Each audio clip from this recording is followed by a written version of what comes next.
It's such an honor to be the one welcoming all of you here to the Riverside, to Boulder, at a time in the world that is very uncertain, where the things that are happening at the macro feel increasingly chaotic and destabilizing.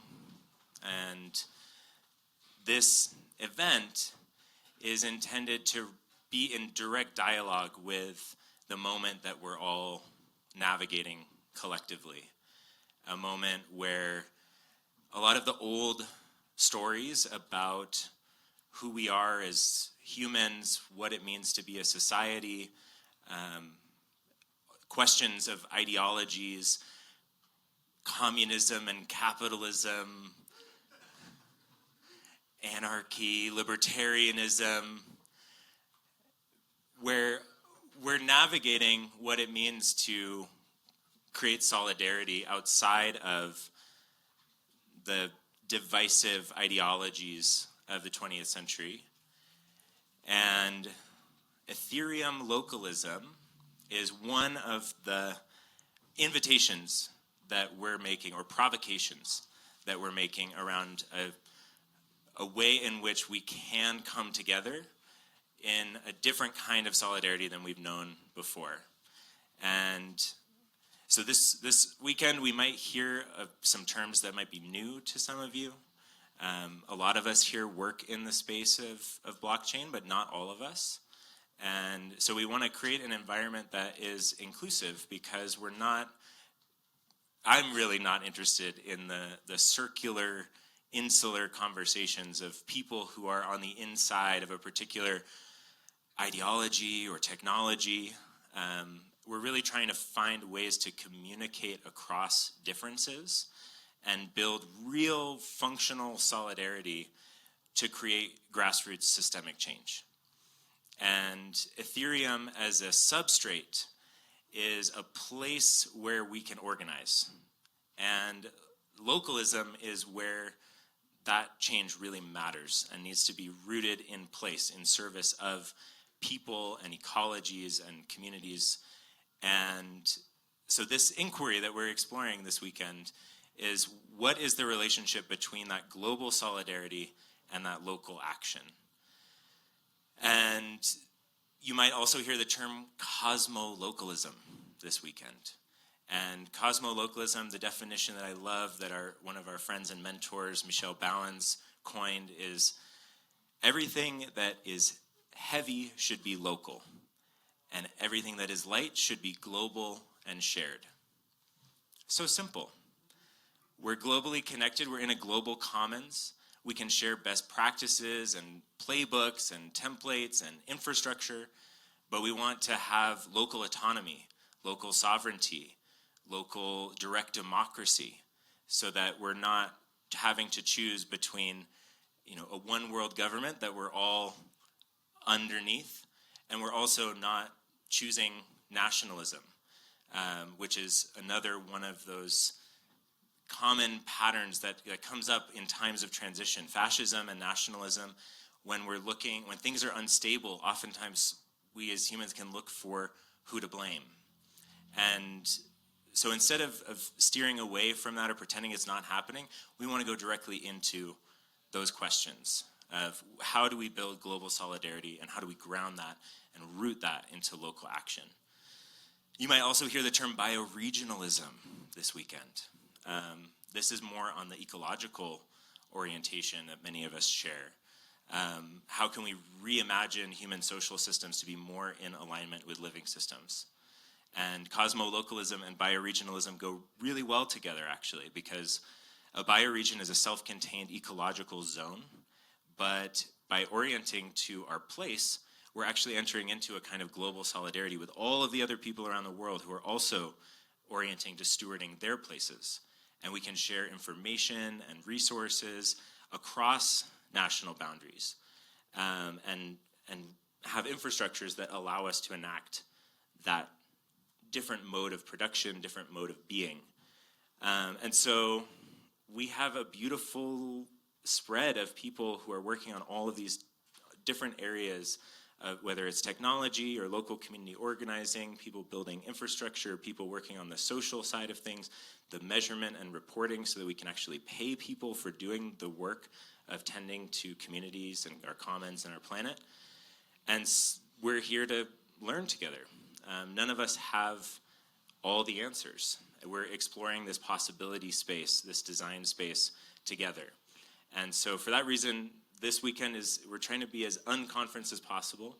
We're going to have some amazing speakers on panels that are going to help inspire us with new ways of seeing, new concepts that might be get the juices flowing of our own imaginations. Because we're not trying to put the sage on the stage. The people up here are not the saviors we've been waiting for. They're here to inspire you into the work that you're here to do. And so there is this deep egalitarian spirit, this deep participatory spirit. There's no spectators. We're all participants. We're all contributing. And I want to bring up all of the people who help make this event possible, because this is not, I would be doing myself a disservice by being the sage on the stage. I want to bring up our Portland friends, our local friends, Eileen, Cameron, Kevin, Aaron. This really wouldn't be possible without this totally distributed effort.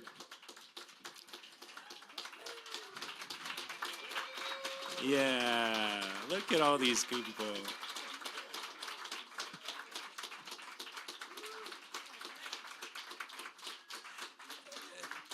So this idea of Ethereum localism and a general forum on Ethereum localism was born in Portland, Oregon. And some of us, can I see a raise of hand? Who's been to a GFEL before in Portland? Nice. And it was a provocation that drew a lot of us. Without knowing anything about this crew, we were like, oh, they're doing a Ethereum localism event? And it was such a right down the middle of what I think so many of us feel is needed in the Web3 space, which can be very ungrounded, very focused on building primitives or infrastructure that most people don't even know what it does, let alone would actually use. And so this felt like a niche within this subculture that really needed to be supported by doing these kinds of convenings. And so I want to invite Max to just share a little bit about the history of GFEL, and then, yeah, maybe I don't know if you want to say anything as well about Kevin was the instigator of bringing GFEL here to Boulder.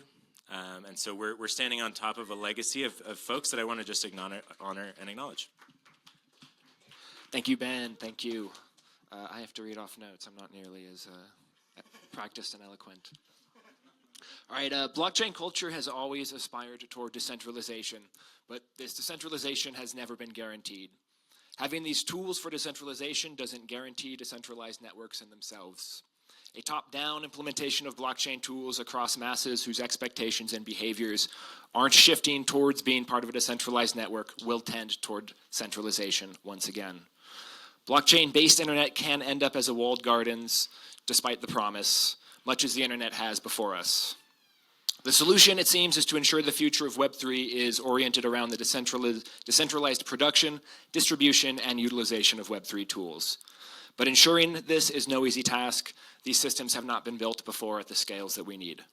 Fortunately, blockchain gives us some of these tools to work with, new tools to work with. Novel economic incentive systems, new governance mechanisms and structures, ways of generating, analyzing, and expressing the outputs of signals. We also have the benefit of learning from similar systems which have existed for generations. History is full of curious economic and governance experiments, and the present is full of them too. Cooperatives, mutual aid networks, and underground cultures can all teach us how decentralized networks of highly agentic, autonomous coordination can be practiced. The General Forum on Ethereum localism was born of a need to identify those around us in our communities who are already living the values of Ethereum: sovereignty and autonomy, decentralization, plurality, diversity, and experimentation. To identify the modes of these communities and networks, to understand how they function so that we can create better functioning decentralized networks and communities, so that our tools can be grounded in empiricism.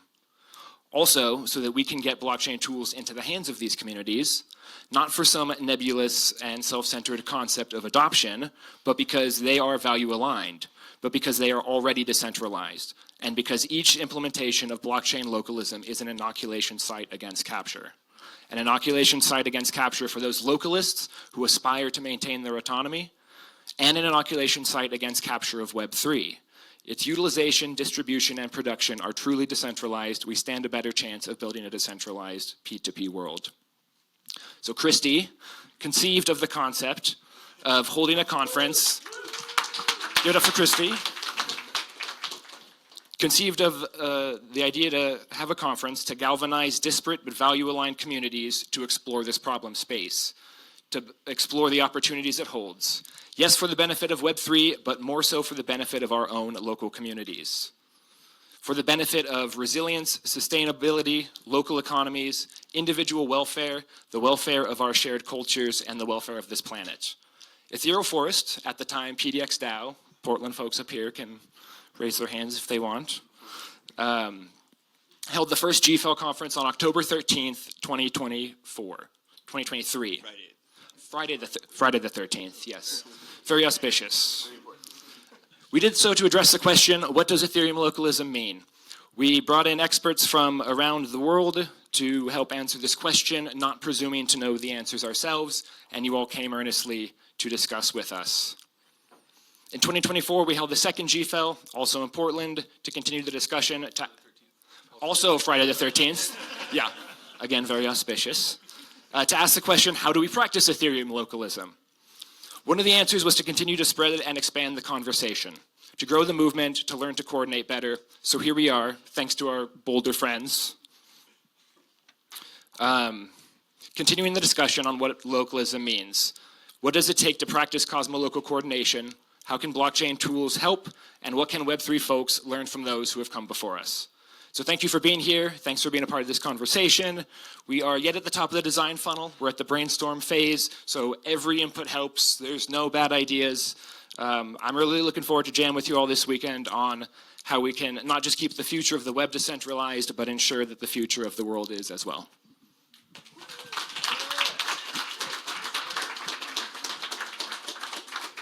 Thank you, Max.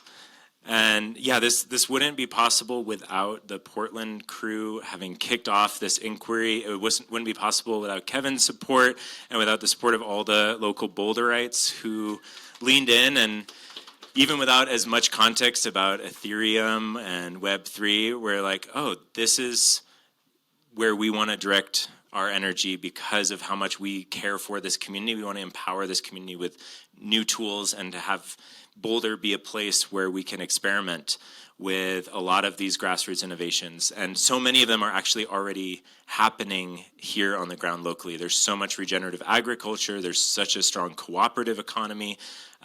There's CU Boulder.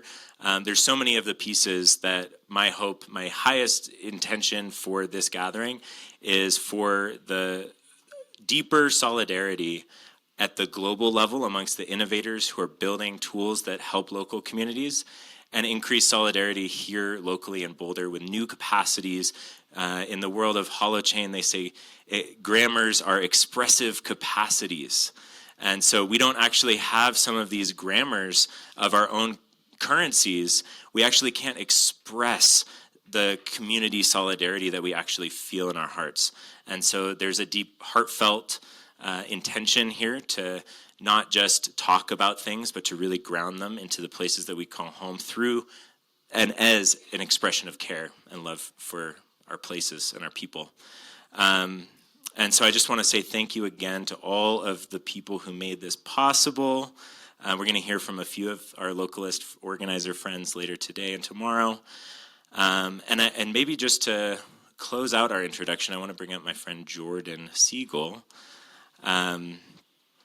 Jordan and Cameron are both two of my dearest friends here in Boulder and are really some of the reason why I moved here in the first place.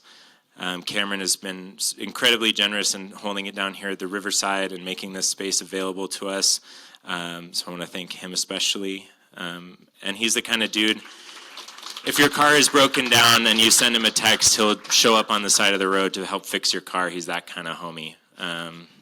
And Jordan and I first started working on a systems change political party together many years ago. And we both left doing that for various reasons. But Jordan was really the reason that I moved to Boulder. Because she's holding down a part of the culture here, the mother culture of Boulder, the kind of reawakening of that like fundamental immanent relationality. And so I want to turn it over to you to just recognize and honor and acknowledge the place where we are, and then also acknowledge and start to weave the people who are here. Thank you. Oh. Hi, everyone. People always like pass me the mic with a big onus like that, and I'm like, I don't know how to do that. Am I doing that right now? I also like kind of hilariously thought it was GFELivated, like gefilte fish. I just thought that sounded nice. Yeah, salty, fishy. I'm into it. Yeah. Well, hi. I'm seeing a lot of faces I've never seen before, and many that I've seen in all kinds of ways and places. So if you are a Boulder person, would you put your hand up? Yeah. I have this idea that we might actually somehow move it in a way commensurate with how long we've been here. Like if you've been here since you were born, you're like, yes, I'm here for so long. Yeah, I know, native, yes. Yeah, other people here, been here a while. Yeah, thank you. I actually was just, I have this like theory. We're in Boulder. There's a lot of like consciousness and yoga and Naropa University, like the first like Buddhist university in the Western Hemisphere. And sometimes I have this theory, like particularly if I'm like, face to my knee and my chin and I can't breathe. And I'm like, sometimes I think that the purpose of yoga is just to remind us of how weird it is to be alive. And all of the strange shapes that we can get into and still somehow figure out how to breathe, or still somehow figure out how to stay there. And I feel like, this time, like Benji was speaking about, we're in a really interesting time, and it is fascinating to be paying attention right now. I am so grateful to this community for being experimental in the shapes that we make together, on our own in our weird yoga practices or weird like dance practices or whatever, but also like the forms that we make together, because the weirder we can allow ourselves to be in relationship to what we imagine, what we pray for, what we are organizing for or programming for, the more that the future kind of blooms open. So what I would love to invite y'all to do is to find someone near you who you don't know, or someone that you would like to know more, I guess. And actually to introduce yourself, not by who you are, but by someone in your life, human or otherwise, who changes the shape that you're in. Like that relationship is one that kind of, whether it's like a kid, you're like, I never woke up at 2 o'clock in the morning with my boob out, or an animal or a place or, something that actually has brought you into the shape that you're in now. And to introduce yourself by that relational context. And I also recommend stories. They're compelling. But just to take a few minutes to find someone near you and offer that to them as a way to know one another. And I think maybe I'll say like 3 minutes, and then I'll make some kind of indication that it would be time to switch. Are there any questions? Yeah. Are there any questions? There should always be questions. It doesn't mean I'm going to answer them, but there should always be questions. Okay, take your minutes.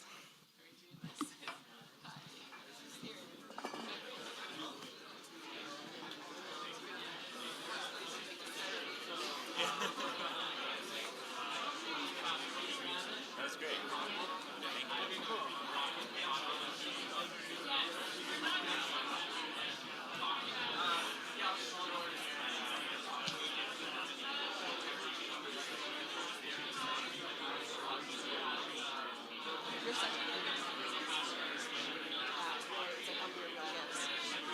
And you have a lot of Yeah, I said.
That's about 3 minutes for the switching.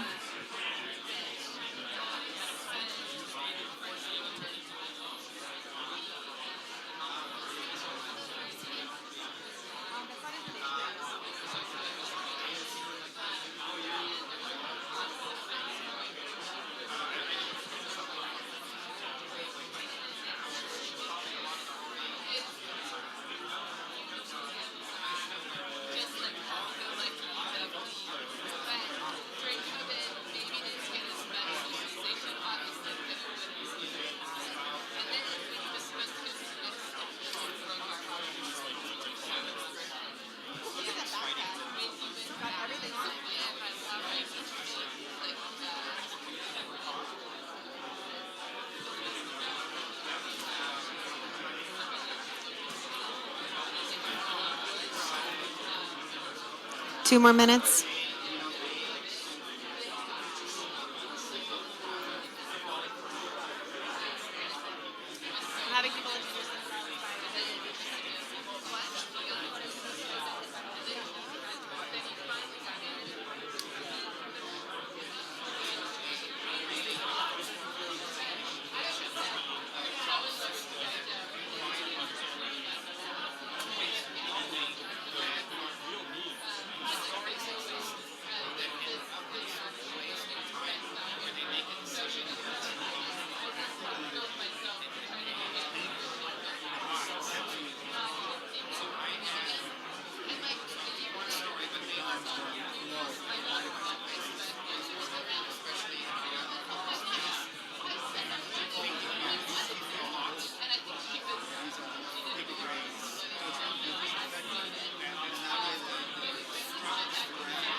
Okay.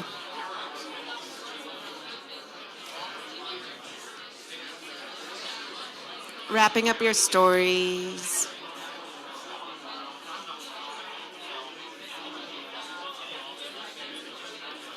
In 10 seconds, you will gaze back up here, quiet. If you can hear me go, if you can hear me go, look at me like this. Yeah, make that worst nightmare happen. Look at me skeptically, even like hatefully. Oh, God. Just trying things out. Oh, thank you. Thanks. Okay. In the back, if you can hear me, stick your tongue out at me. Thank you. So who's here now? Can anybody, without maybe sharing if it's super personal, like who did your friend bring here now through their story?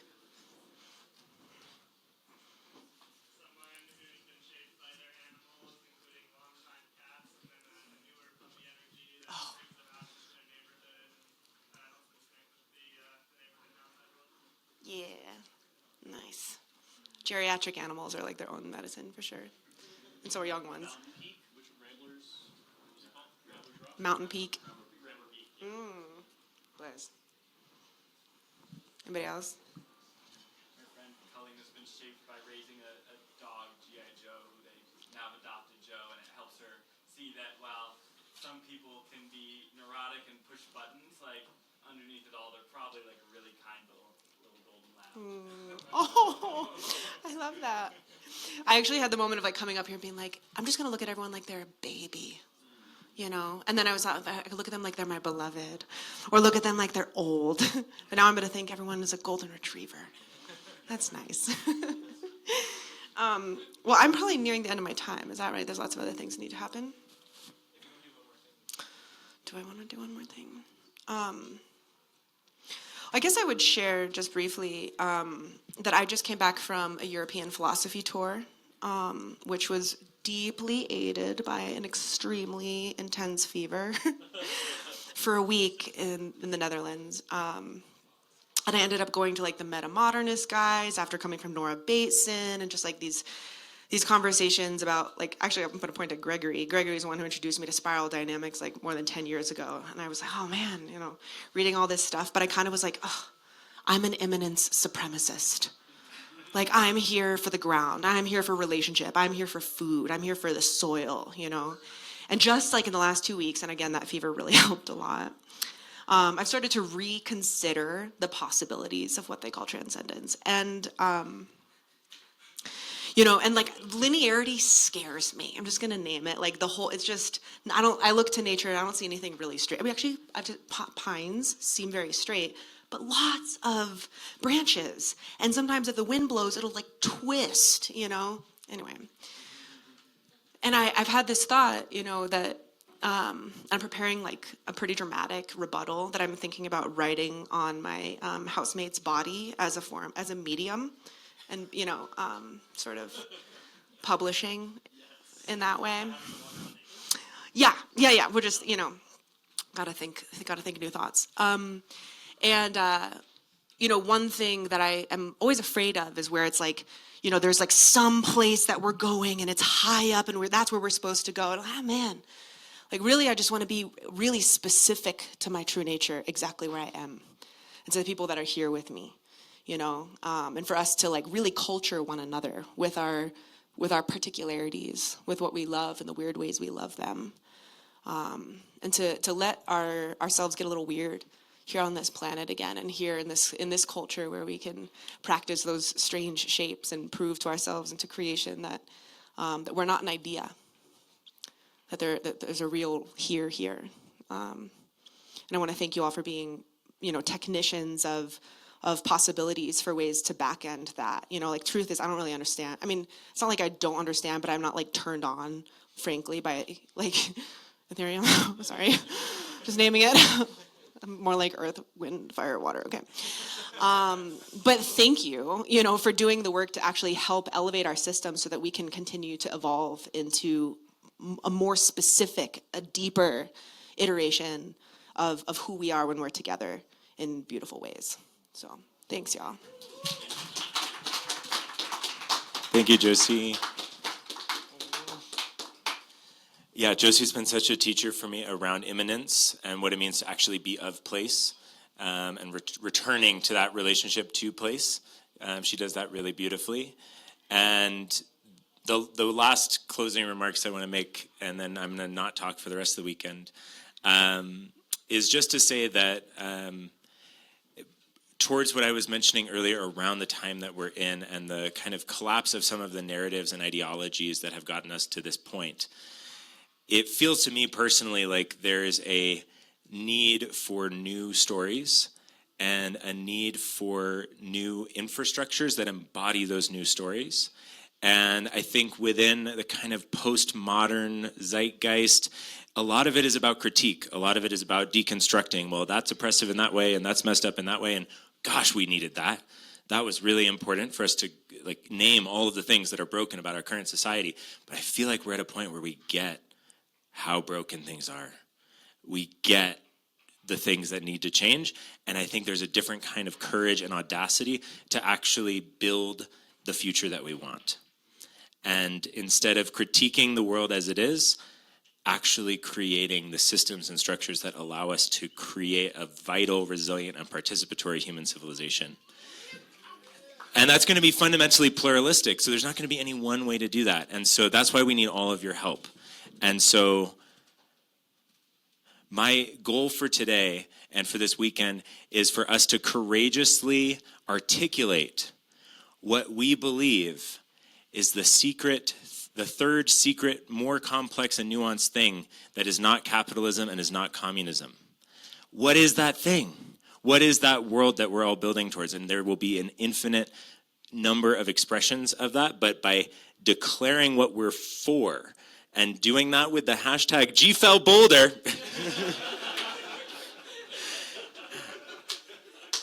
I think I've learned a lot from Kevin, actually, because Kevin just memes things into existence. And a big part of the reason we're even all physically here in this room is because someone had an idea. Someone had a vision of possibility.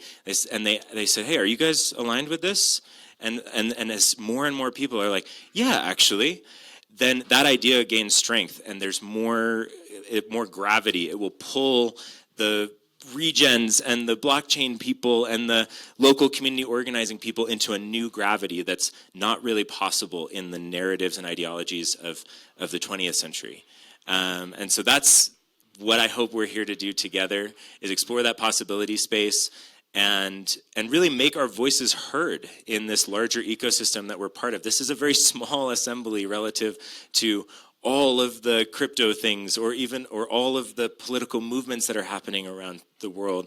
And yet, I think the collective energy that's here, there's vision, there's possibility, there's things that we're actually building that are going to make that world possible. So if you would like to retweet the live stream of this event, we're streaming onto YouTube and Facebook, and we want to share these messages out with the larger communities that we're all connected to. And during the unconference time, which we'll go into before lunch, we're going to go over how we want to harvest the conversations that are happening here. But just start thinking about, are you the note taker for your group? Are you the person who's going to say, hey, are you guys cool if I voice record this? And we're going to be collecting all of the signals from all of you to weave together into a new story of possibility.